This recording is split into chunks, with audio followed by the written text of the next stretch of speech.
এমন ফকিন্নির সাথে তোর বিয়ে হলো যে শখ করে 2 টুকরো ইলিশ মাছও খাওয়াতে পারে না। টাকা কামাও, আমি আর এই ফকিন্নির মতো জীবন যাপন করতে পারছি না।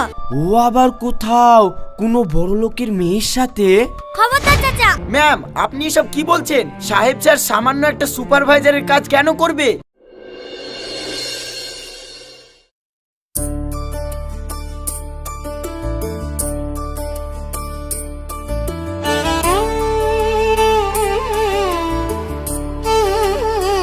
কই গো, এই দেখো রান্না করতে করতে গ্যাস ফুরিয়ে গেল।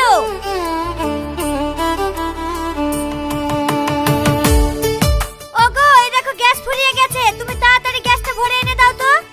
এ তো উঠবে না, থাম তোর ব্যবস্থা করছি।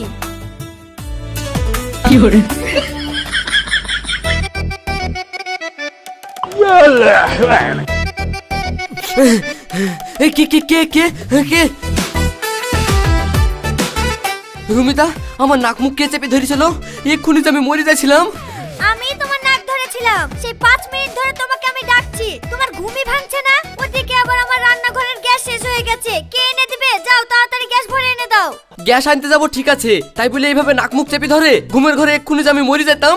মরো তো নি, যাও আর কথা না বাড়ি গ্যাসটা ভরে এনে দাও। আর এত ঘুম তোমার কোথা থেকে আসে যে ডাকলে তুমি শুনতে পাও না? ও আসলে আমি স্বপ্ন দেখছিলাম, তাই তোমার কথা শুনতে পাইনি।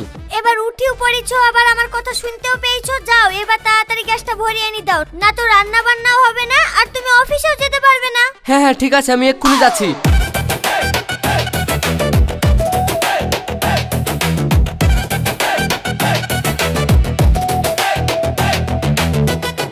তোমার কপালটা আসলেই ভালো, কারণ তোমার বসের তো কোনো নিজের ছেলে মেয়ে নেই, তোমাকে নিজের ছেলের মতো ভালোবাসে। না তো তুমি রোজ যেভাবে হেলে দুলে নবাবের মতো দেরি করে অফিসে যাও, কপাল ভালো না হলে বস কবেই তোমাকে অফিস থেকে ঘাট ধরে বের করে দিত।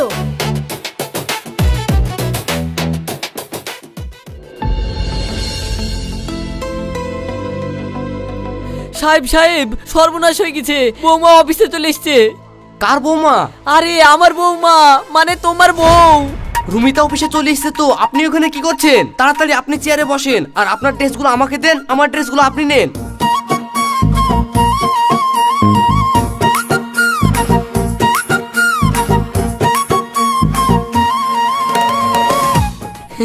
রুমিতা, তুমি এখানে? ও, আসলে বৌমা তোমাকে সারপ্রাইজ দিতে এসেছিল। তা তুমি হঠাৎ এই সময় এখানে? ও, আসলে সকালবেলায় গ্যাসটা ফুরিয়ে গেছিল আর তুমি তো না খেয়ে চলে এসেছো, তাই তোমার জন্য টিফিন নিয়ে এসেছি, এই নাও। ঠিক আছে, আমি খেয়ে নিব, তুমি এখন যাও। ঠিক আছে রুমিতা, তাহলে তুমি এখন যাও, আমার অফিসে অনেক কাজ আছে তো। ঠিক আছে ঠিক আছে। চাচা, অনেকদিন হলো আমাদের বাড়িতে যাননি, একদিন চলুন আমাদের বাড়িতে। হ্যাঁ মা, যাবো যাবো, তুমি যাও।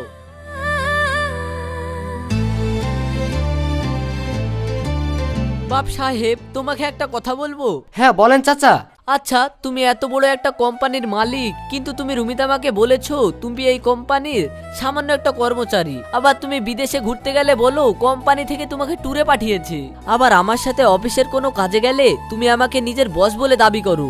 সাহেব বাপ, তুমি এত বড় লোক হওয়া সত্ত্বেও আর এত টাকা পয়সা থাকা সত্ত্বেও তুমি এরকম মিডিল ক্লাস লোকেদের মতন জীবনযাপন করছো কেন?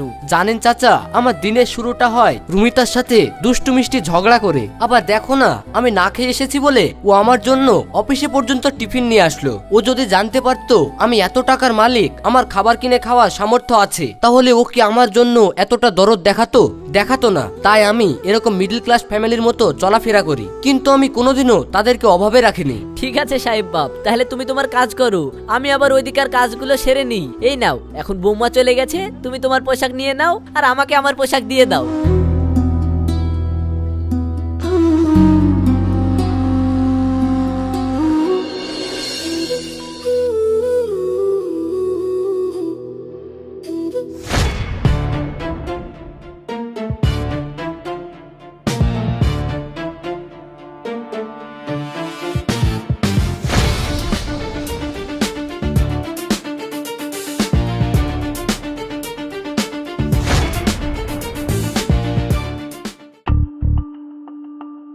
বিশ্বাস করো রুমিতা মা, পুরো সাহেবের মতো দেখতে।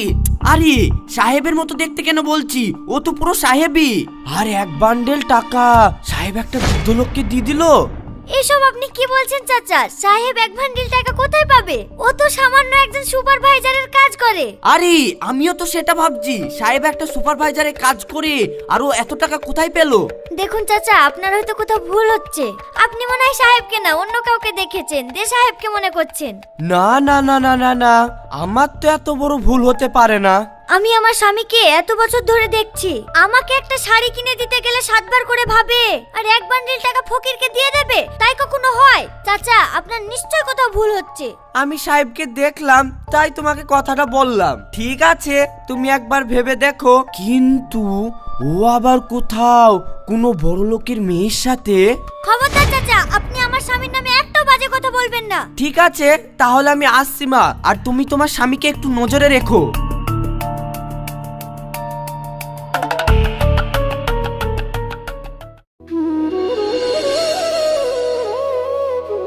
আচ্ছা সাহেব, তোমাকে একটা কথা বলবো? হ্যাঁ বলো। বলছিলাম কি, তুমি কি আজকে বাজারে কোনো ভিখারিকে এক বান্ডিল টাকা দিয়েছো? আমি টাকা? কি যাতা বলছো রুমিতা? আমার নিজেরই তো নুন আনতে পান্তা ফোরায় অবস্থা, আর আমি ভিখারিকে টাকা দেব, তাও আবার অনেকগুলো? তোমার কি মাথা খারাপ হয়ে গেছে? আসলে ওই মোড়ের চায়ের দোকানের একটা চাচা বলল, সে নাকি নিজের চোখে দেখেছে তুমি ভিখারিকে এক বান্ডিল টাকা দিয়েছো। চাচা বলছিল তুমি নাকি আসলে গরিব না, অনেক বড় লোক। তুমি কি আমার কাছে কিছু লুকোচ্ছ সাহেব? আরে ধুর পাগলি, তুমি ওই চাচার কথা বিশ্বাস করলা? ওনার তো বয়স হয়েছে, চোখে কম দেখে, তাই ঠিকঠাক দেখতে পাইনি, হয়তো অন্য কাউকে দেখে আমাকে মনে করেছে। কিন্তু চাচা তো আমাকে বারবার করে বলছিল। শোনো, পাড়ার লোকের কাজই হলো অন্য সংসারে আগুন লাগানো। আরে কথায় আছে না, সুখে থাকতে ভূতে কিলাই? ওরা আমাদের সুখ দেখতে পাচ্ছে না, তাই তোমার মনে আমার নামে সন্দেহ ঢোকাতে চাইছে। আর আমার কাছে অত টাকা থাকলে আমি কি এই সামান্য সুপারভাইজারে কাজ করতাম? তাও তো ঠিক। পাড়ার লোকের কথায় কান দিও না তো, নিজের সংসারটাই টিকবে না, বাদ দাও সব। তুমি ঠিকই বলেছে, নাও খেয়ে নাও। বাবা, এইবারের মতো বেঁচে গেছি।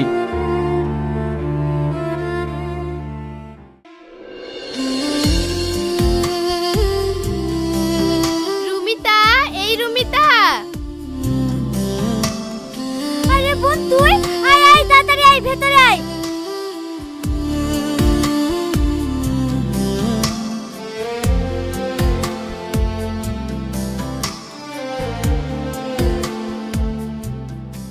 বোন, এসিটা একটু চালিয়ে দে তো। আমাদের বাড়িতে তো এসি নেই। কি এসি নাই মানে? তোরা এই গরমে থাকিস কি করে? আশ্চর্য। আচ্ছা থাক, তাড়াতাড়ি এক গ্লাস ঠান্ডা পানি দে তো, গলাটা শুকিয়ে কাঠ হয়ে গেছে।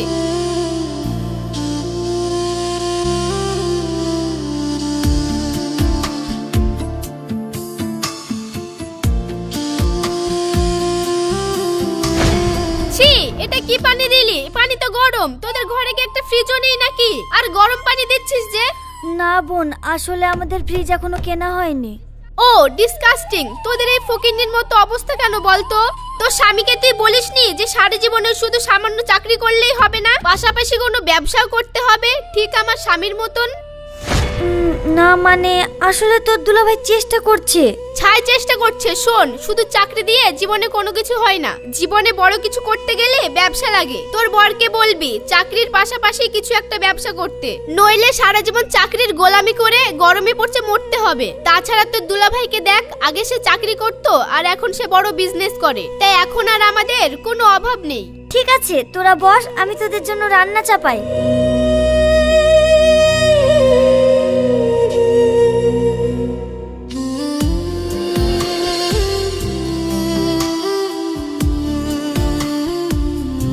এই নে বোন, তুই কাতলা মাছ খেতে ভালোবাসিস, তোর দুলাভাই তোর জন্য কাতলা মাছ নিয়ে এসেছে। কি দুলাভাই, তুমি আজ আমার জন্য কাতলা মাছ নিয়ে এসেছো? বাজারে কি ইলিশ মাছ ওঠেনি নাকি? তোমার পকেটে জোর ছিল না? বাড়িতে কুটুম এসেছে আর তুমি সস্তা মাছ খাওয়াচ্ছ? ছি ছি। বোন, তোর কপালটাই পুড়লো রে। এমন ফকিন্নির সাথে তোর বিয়ে হলো যে শখ করে 2 টুকরো ইলিশ মাছও খাওয়াতে পারে না। আর তোর ভাই এখন ইলিশ মাছ ছাড়া কোনো মাছই আনে না। রিয়া, তাই বললে হয়? কুটুম বাড়িতে বেড়াতে এসছো, যা দিয়েছে তাই দিয়ে খাও তো। তুমি থামো, আমি তোর কোনো ভুল কিছু বলছি না। ঠিক আছে, চুপচাপ খাও তো। তুমি খাও, আমি খাবো না, আমি চললাম। বোন দাঁড়া।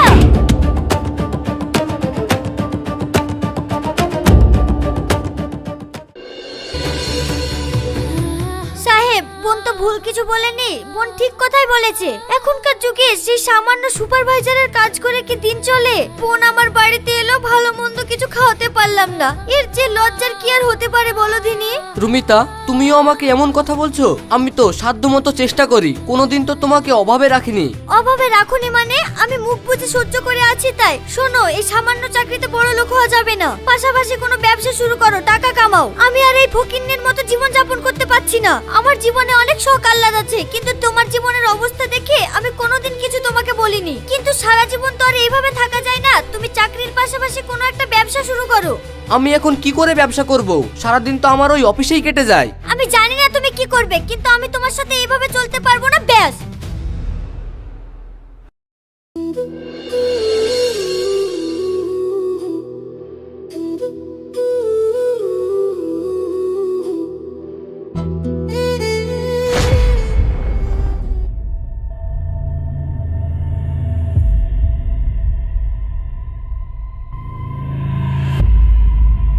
ও মা গো, আমার পেটে কেমন হলো যে এত পেটে ব্যথা করছে?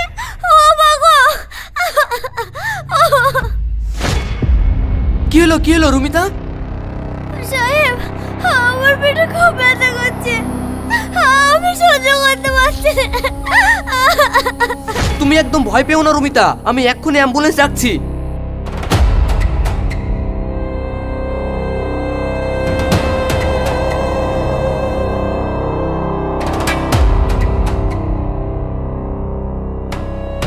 দেখুন, রোগীর অবস্থা খুবই খারাপ। এটি একটা বড় টিউমার, ব্লাস্ট করার মতন অবস্থা।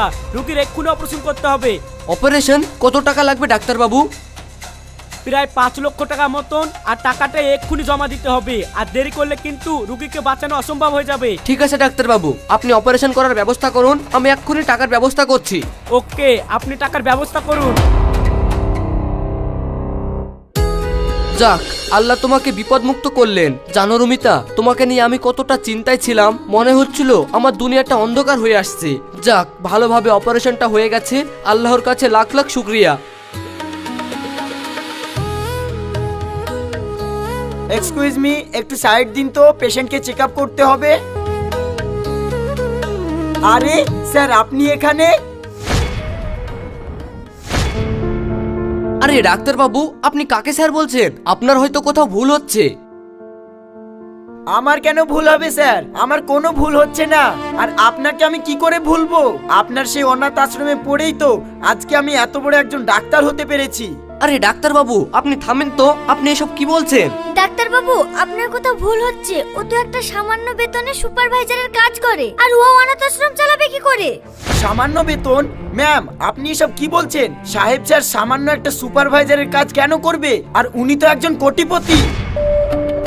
আর বর্তমানে স্যার তো এখন 3টে অনাথ আশ্রম চালায়, আর হাজার হাজার এতিম ছেলে মেয়েরা স্যারের টাকায় পড়াশোনা করছেন। আর উনি তো শুধু একজন বড় লোক নয়, উনি হলেন একজন অনেক বড় মনের মানুষ। ঠিক আছে ম্যাম, তাহলে আমি এখন আসছি। স্যার, আপনি তাহলে অনেক ভালো থাকবেন। ঠিক আছে, আমি তাহলে এখন আসি।